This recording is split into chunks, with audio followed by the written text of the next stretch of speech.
सरहज और साली पे मरता है, कोई महबूब की उठलाली पे मरता है। कोई सरहज और साली पे मरता है, कोई महबूब की उठलाली पे मरता है। लेकिन उनके बारे में कौन सोचता है मेरे दोस्त, जो सरहद की रखवाली पे मरता है, जो सरहद की रखवाली पे मरता है।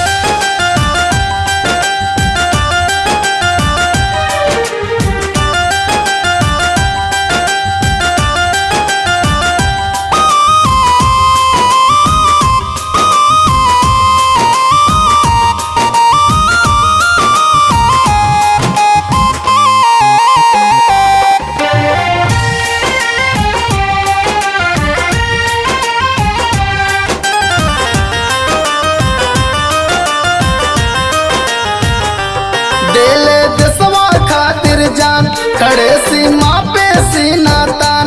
देले देशवा खातिर जान, खड़े सीमा पे सीना तान। के भूली भैया भला उनके बलिदानों को। मुबारक नया साल हो भारत के जवानों को। मुबारक नया साल हो भारत के जवानों को।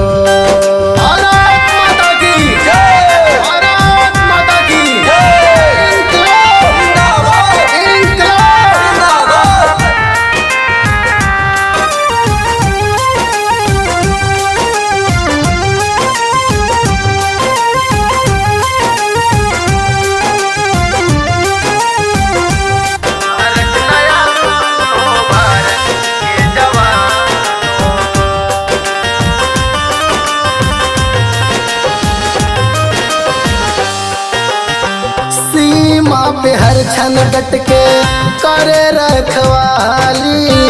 कबो ना मनावे ढंग से होली दिवाली। भारत माता की जय, भारत माता की जय। भाई सीमा पे हर क्षण डट के करे रखवाली। कबो ना मनावे ढंग से होली दिवाली। छोड़ी आपन घर परिवार, कहरे देश पे जान सार। छोड़ी आपन घर परिवार, कहरे देश पे जान सार। कायम रखे बाकी सबके मुस्कानों को। मुबारक नया साल हो भारत के जवानों को।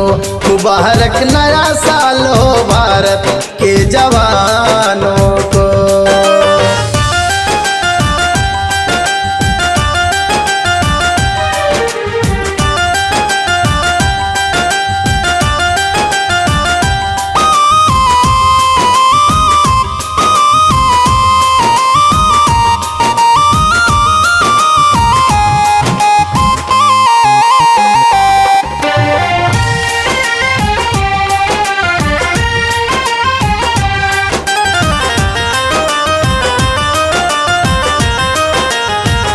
खुशी लावे इनके खातिर 2022।